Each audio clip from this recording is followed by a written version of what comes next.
your team, trade them out. Brag it to your mates like you never had a doubt. It's FMDT coming around for you. Cause no one really knows the way you pick like you do. Injuries or worse, suddenly retired and hurt. Get your backs, forwards and mids, never satisfied, you've always got the shits. It's FMDT coming around for you. FMDT, FMDT, FMDT, FMDT, FMDT coming right for you. FMDT, there's nothing you can do. FMDT coming around for you. Apparently George Horn-Smith is going to be available this week. Well, Matt DeBoer got through his first game. Is he one of free agents? Alright, stop looking at your crappy midfield pickups for the week. We've got a show to do. Right, but I need to... Anyway. Just save it for later. Okay. Welcome to FMDT, episode 3, covering round 4. Because they like to keep it confusing like that. Good. I like it. We're here to cover everything that happened in round 4. So this week we've got coming for you a hard-hitting interview. Ooh. With one of our lucky league members. So stay tuned for that one. We've got a whole bunch of talking points, position changes and other things to discuss. And bunch of results to wrap up. We've uncovered some funds. We've had some views on our YouTube series in the single figures still, but I was 10 last time I saw well, it. double digits. We've hit double digits, so we're rolling in the cash. Well, in my view, was probably the 10th. But I might have refreshed it. You know, but that's alright. We're still getting paid for it. And someone's watched it. Max watched it. We've been able to afford at least some pieces of paper. Good. The newsroom duo. I know they were missing them last week. That's right. That's why it was such a shoddy display. I mean, yeah. Oh, well, good luck. Enjoy. You get what you pay for, I guess. This cold coffee, it's not bad. Cold drip, they're calling it. That's what the cool kids are having, apparently. Yeah, I'm reading all about it here. Yeah, things really used to this. Yeah, really good. Interesting. Staying hip. Things are looking up. But that's... Ooh. Oh. That's for the other report. Well, welcome to the newsroom. So, first of all, the feature match of the round did not disappoint. Xenophonophobia took an early lead through the ever-prolific Jake Lloyd and Luke Shuey. However, I Shot the Sharon responded in style, with Dylan Robertson running rampant and notching a career-high score of 134. It was in midfield, however, where Nick's Chargers really asserted their dominance. A monstrous 117 average across his central line was anchored by number 1 draft pick Tom Rockcliffe, who put in a 157-point man-of-the-match performance. Max's midfield was utterly outclassed, and a Barlow injury only added to his woes. Xenophonophobia move into second spot, but will be full of confidence and eyeing off top spot. Big win. Huge numbers put up there. Yeah. Brings the Sharons back into everyone's sights.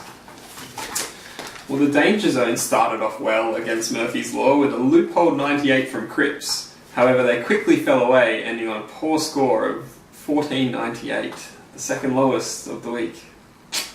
Murphy's Law had consistent scores all over the ground, doing just enough to secure the win late on Monday afternoon, ensuring last year's runner-up remains winless at the bottom of the B Money ladder after 4 games. Tough season for him. Tough times. Well, Dunkin' Donuts held off DK Smash to secure an important win that moves them into the top 6. A typical slow start by Dunkin' Donuts would have no doubt frustrated Coach Alec. However, with the match seemingly going down to the wire, Mitch Duncan and Stephen Motlop combined for 238 points and put any hopes Asher might have had to rest. The 2015 Premier has looked out of sorts this season and will be hoping this win will kickstart their campaign. Yeah, and he loves Motlop as well. Gets them every year. Yeah. After a win last week, Party of 5 quickly fell back to their poor scoring ways, with 1,268 points, the lowest score of the week, and also the least points of any coach in the league. Their prize keeper, Rory Ladd, was the only player to turn up for them this week. Man-eat Barcelona gleefully cashed in on their opponent's bad form to notch up their second victory on the back of midfield stars Zorko and Mitchell and the return of Todd Goldstein to the 100 club. Welcome return. Well, for Coach Sahil. At least someone's happy. Well, elsewhere, Too Delicious could not stand up under the pressure of their early season success, suffering an unexpected loss to the previously winless Lynch Mob, who have now lifted themselves from the bottom of the ladder.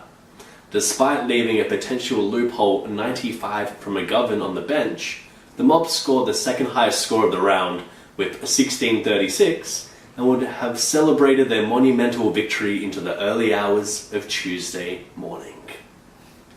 Big party down at the Mob. Probably one of their rare wins. Should celebrate that. And despite making a glaring selection error and going in a man down, It's a Sure Thing managed to claim their second win of the season. Their opponent Cornflakes made several glaring errors of his own, opting to give free agent recruits Darcy Byrne-Jones, Sean Atley and Jared Pollock a run in the firsts. They did nothing to justify their selection, and we may see even more desperate moves in the future from Cornflakes as he attempts to replace them. Whatever will he do? We'll have to wait and see. Good. But for now, I think we can cross back to those guys. Yeah. Well, thank you guys in the newsroom. It's good to see things going a bit more smoothly this week. Indeed it is. Well, that's pretty good. I believe coming up now, you've done some extracurricular activities over the weekend. I have, basically. So I flew overseas, not quite overseas, interstate. Overstates. I flew interstate, visited one of our members, and I've got a little interview to show you. I call it Between Two Lamps. Should be good. Welcome to a special FMDT interview with one of our special members who resides interstate. He flew in from interstate from Queensland to attend the draft, and so now I'm repaying the favour by flying all the way to Brisbane just to conduct an interview with him. Welcome to the couch with me, Stephen Scratchy Squires.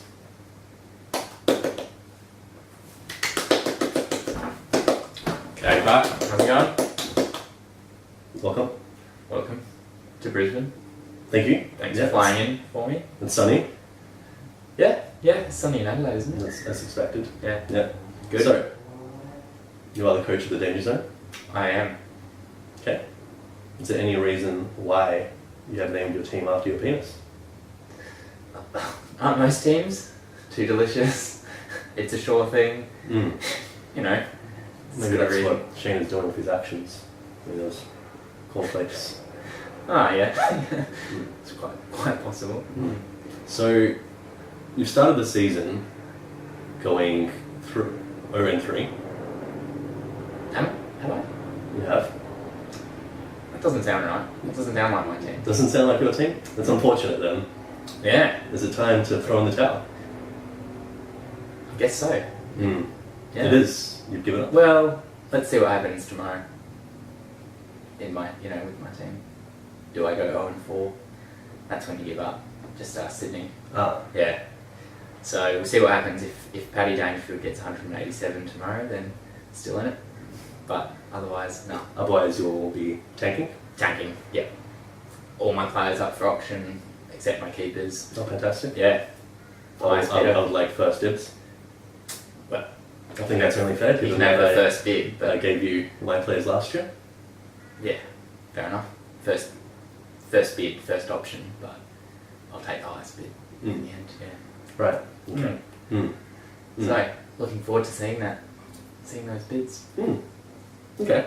If I go 0-4, which I won't, Dangerfield definitely will get 180.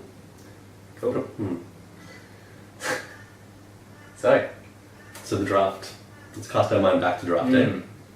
Draft rough day. Mm. Yeah, vaguely remember it. Mm. I remember being hungover, I remember being late. Do you have any regrets? Besides probably Being entire drafted hungover, team? being late. No. Like, most of my picks were bad, but Mhm. no regrets. Like, No, okay, I'm glad you freely admit that. yeah. Mm. Sort of takes away my... No, they were the best available players at the time. Mm. Yeah. Were they? Just ask anyone. Mm. Yeah. Kieran Jack, he'll go big this year. Mm. He's the next big thing. Mm. Yeah. Well, So you gave away a lot of draft picks. yes, in my feeble attempt to win last year, which failed Mm. miserably. Yeah. So, missed 2 top 10 picks, I think. Mm. 2, yeah. Does it annoy you that Max won the league without doing the same? Yes. Mm. Incredibly frustrating. And now he's on top. Yeah. He's probably cheating. Mm. I don't know like how exactly, but that's the clever thing about cheats. You only find out, 1 year later when they self-report to the league commissioner. He did make reference last year to Stephen Dank, He did. helping him Yeah. and his team. He did actually, so maybe it That was his was new recruit.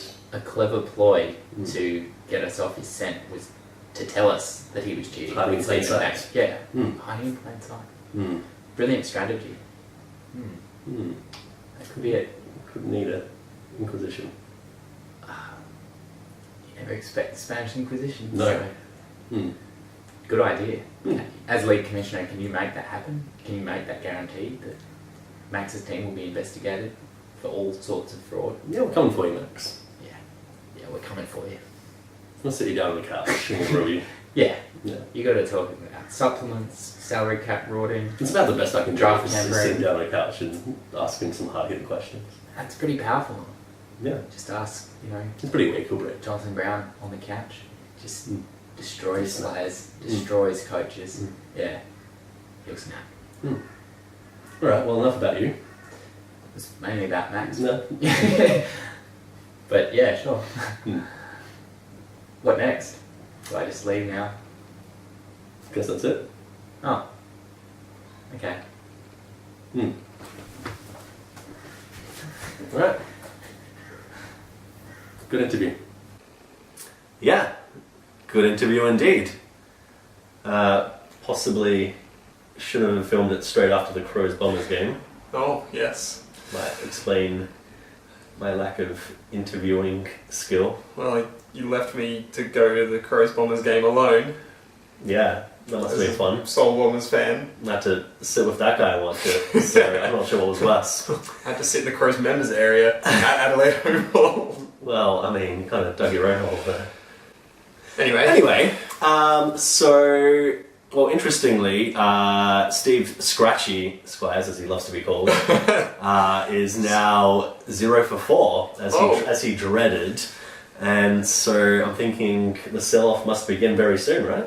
I guess. Yeah. So can't wait for all those players to come at us. But there was a little bit more information that came out of my trip to Brisbane. And this sort of actually brings us straight into our talking points. With my first talking point being about Max Gawn again. Max gone again. Yeah, well, Gawn from right under me, in Oh. fact. Because what happened was that, what happens when you start winning matches is that you have a very poor waiver position. And Nick happened to be just before me on the waiver wire. And naturally, having gone, I wanted Jake Spencer. Naturally. And Nick picked him up, and I was like, fair enough, like, he's a pretty big target, why not? Except, it became clear to me that it wasn't Nick's decision at all. It was Steve Scratchy Squires that had got in touch with him, and the little weasel, and told him to pick him up, and just to basically spite me. Nick didn't even know who Jake Spencer was at the time. Oh, Steve Scratchy Squires. That's right. So a little bit of collusion, perhaps. A little bit of underhandedness, for sure. Ooh, what a move. And I think he actually advised Nick to then go on and trade him to me, which, disappointingly, there was no trade offer forthcoming, so I'm not sure what Nick was waiting for Why there. didn't Steve Scratchy Squires just pick up Spencer himself? Because he He's a little puppet master. He makes other people do his bidding, doesn't he? So I'm not even angry at Nick. It's Steve Scratchy Squires I'm after, the guy who's puppeteering everyone around. And you said you're coming for Max, well I'm coming for you, man. If there's any way I can make your draft life miserable from that one, I'm going to look out for it. From his 0 and 4 bottom of the line position. Even worse than it is. Yeah, exactly. So our next talking point, I believe, revolves around something that was very relevant to my match in the week, the loophole rules. Yeah, so Ian Millsy suffering a bit of a brain fade, I think. The scenario was that he had George Hewitt. Not a bad loophole pick at all. Got him in 86 in the forward line, and he wanted to get his score in. Why not? So what did he do? What did he do? He took off a player off his field, a forward, and left the spot blank.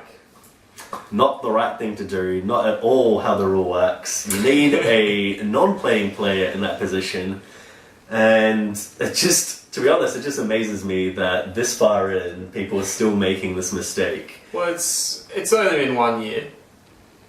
1 year. One whole entire year. Yeah. We've discussed it on the show.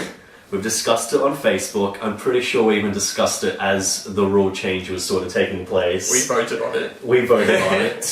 Sahil fell victim to it. And was ridiculed heavily. To Max's trickery.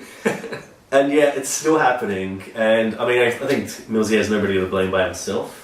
But it didn't affect him anyway, as we've heard, but well, it could have been horrific. It's a good thing it didn't happen in an important match.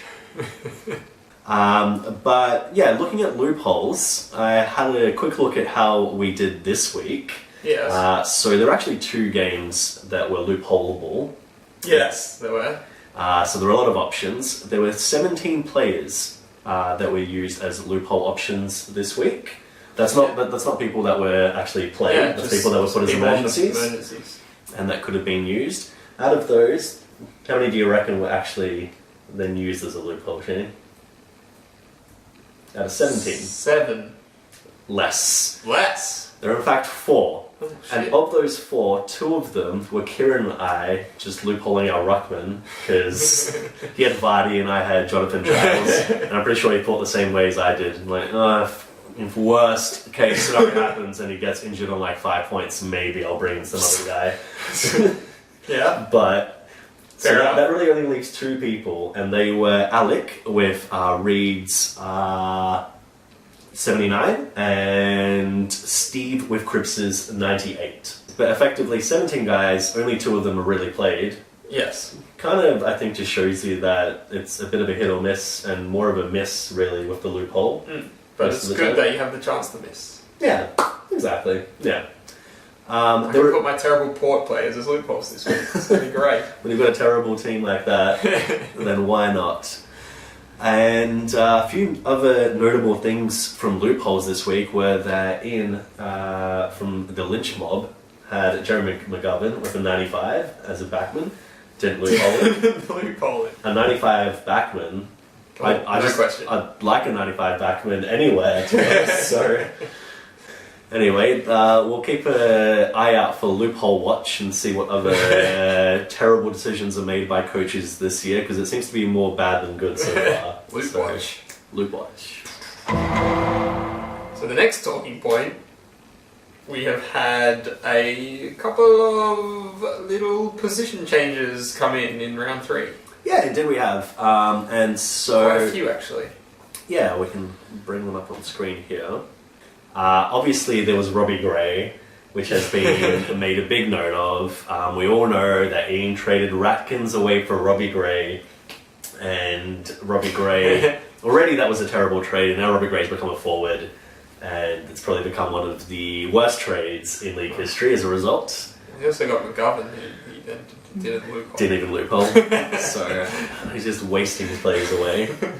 But the other really interesting thing that came out of position changes for me were Cam's big wins. Yes. So he got Jake Melksham and Reece Conker as 2 very late round draft centres. Yeah. hasn't dropped them, has kept them, and I guess he must have known a little bit that this is coming. I know actually that he had some trades thrown at him, not just by me, I think by yourself, surprisingly enough, right?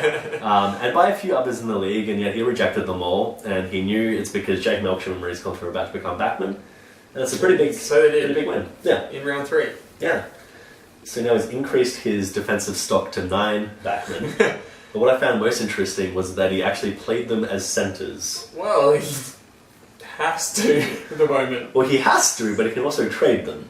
And a prolific trader like Cam has been in the past. You'd think it won't be long until he wheels and deals his way into a decent midfielder, which he desperately needs, right? I guess so. But you have to get in as midfielders averaging higher. Well, that's going to be hard.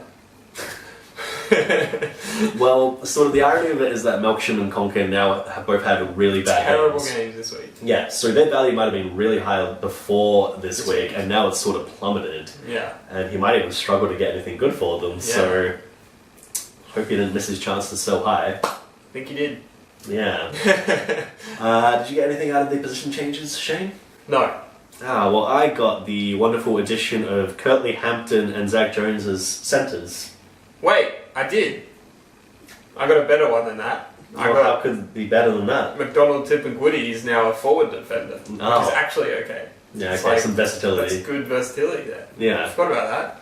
Well, what about Zane Cordy now getting back eligibility?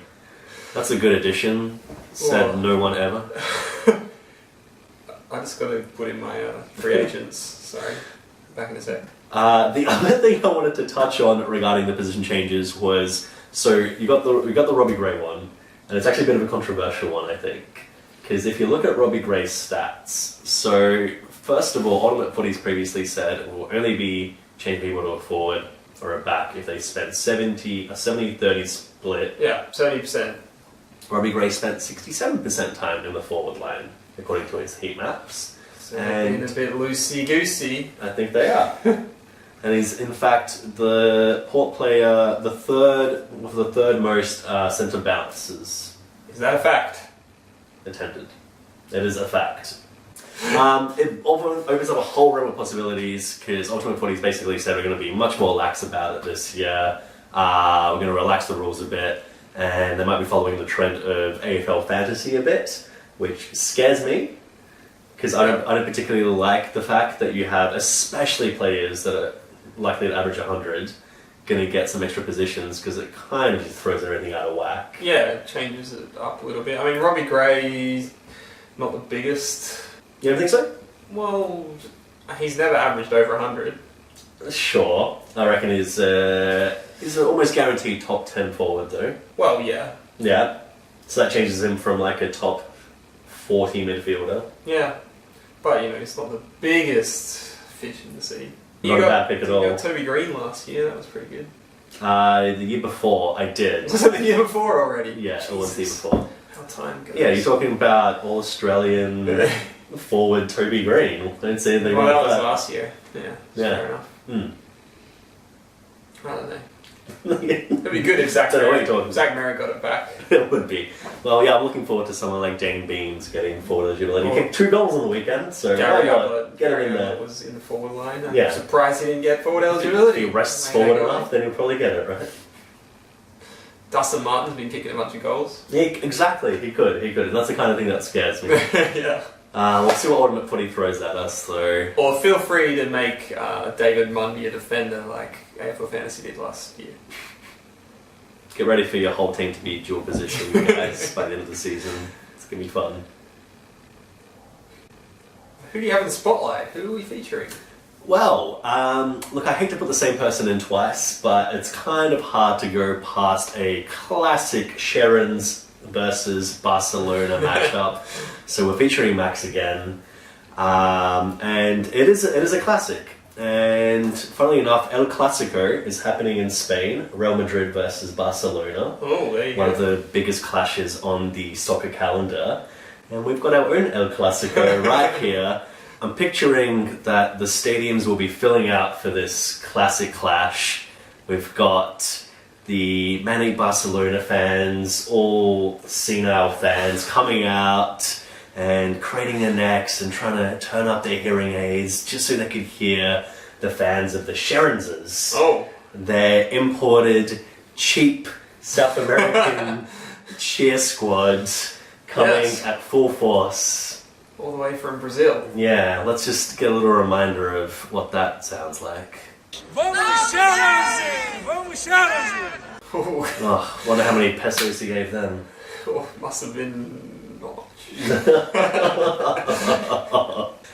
But yeah, looks like the fans will be out in full force for these two. But I think there is a clear favourite.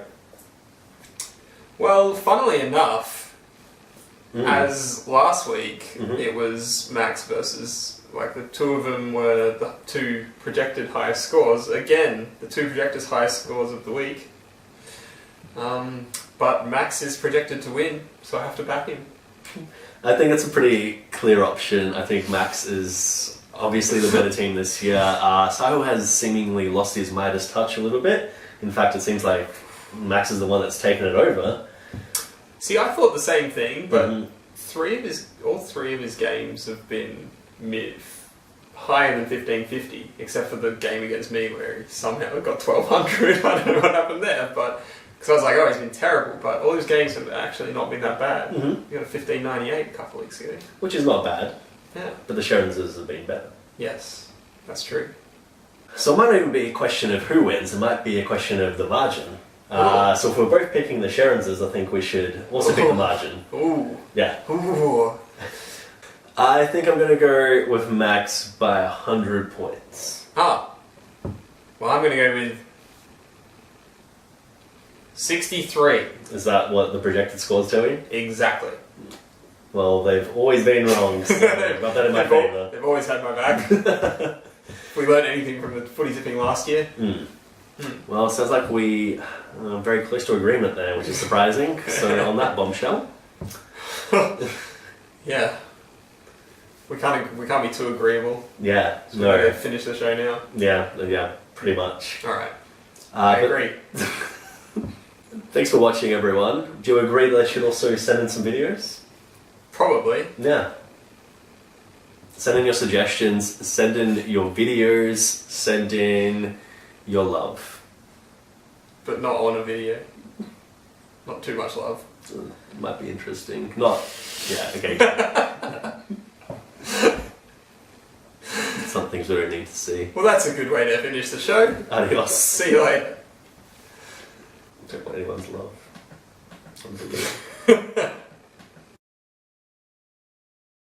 I wonder how many pesos he paid him. Like, not much. They didn't look very enthusiastic.